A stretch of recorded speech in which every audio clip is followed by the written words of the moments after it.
Evaluation question 5. How did we attract and address our target audience?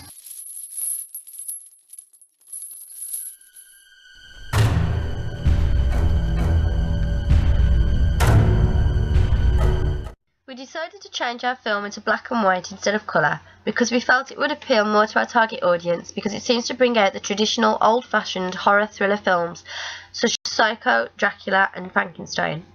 This would attract our audience because it adds to the tension and scary feel to the film. This relates to the opening of Van Helsing, where the colour is in black and white to symbolise the time period and the thriller conventions used.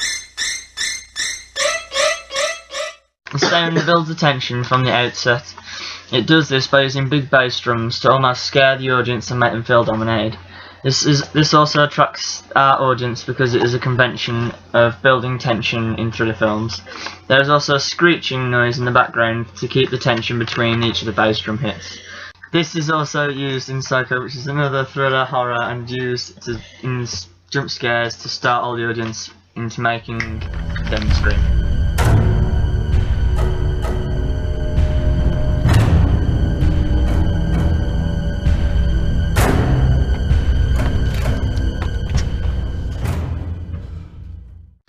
When the protagonist Connor enters the science labs, the soundtrack becomes quieter. This gives the feel that Connor thinks he's safe. Also, it gives time for the audience to think, which builds up suspense. The audience also have time to calm down and question what's happening.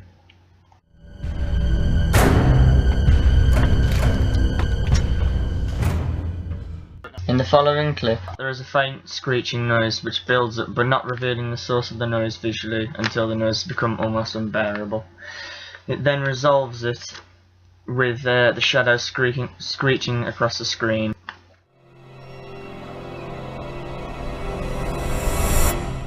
This is a jump scare which is generically used in thriller conventions and should attract our target audience. At this point of our film, you can hear the sound suddenly become solemn and calmer than previously.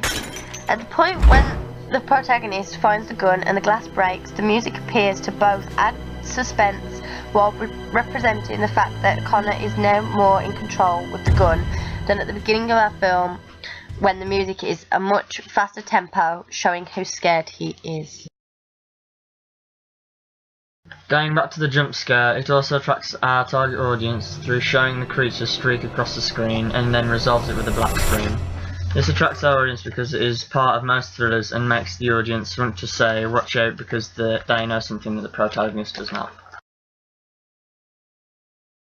The classic villainous smirk is often found in many thrillers, comical or serious, and it's generally the bad guys who do the smirking. People like Dracula in Van Helsing, the Joker in Batman, and so forth. We use the smirk to attract our target audience because it keeps the audience guessing and makes them think that the antagonist has won, which brings on the twist of our story. Here, the identity of the antagonist is hidden. This makes the audience wonder what his motives are and who he actually is. This stereotypical representation of youth is a convention of thriller films. Here, the point of view from Seth's eyes adds to the thriller and helps attract our target audience because the effect rather makes the audience want to scream and warn the protagonist that something is about to happen. The dramatic irony of this and the point of view shots of sneaking up on victims are both conventions of thrillers. In this part, there is a camera technique which we use to make our antagonist appear to disappear. This is used in most thrillers and is a thriller convention and should hopefully attract a thriller target audience. Overall, we attracted our target audience by using multiple conventional techniques used in real thriller media products. We also know we achieved our aim through the constructive feedback we received. Most of our audience really liked our soundtrack and they thought the acting and plotline were really spot on. We even managed to make a few people jump with our jump scare, which we were pleased about.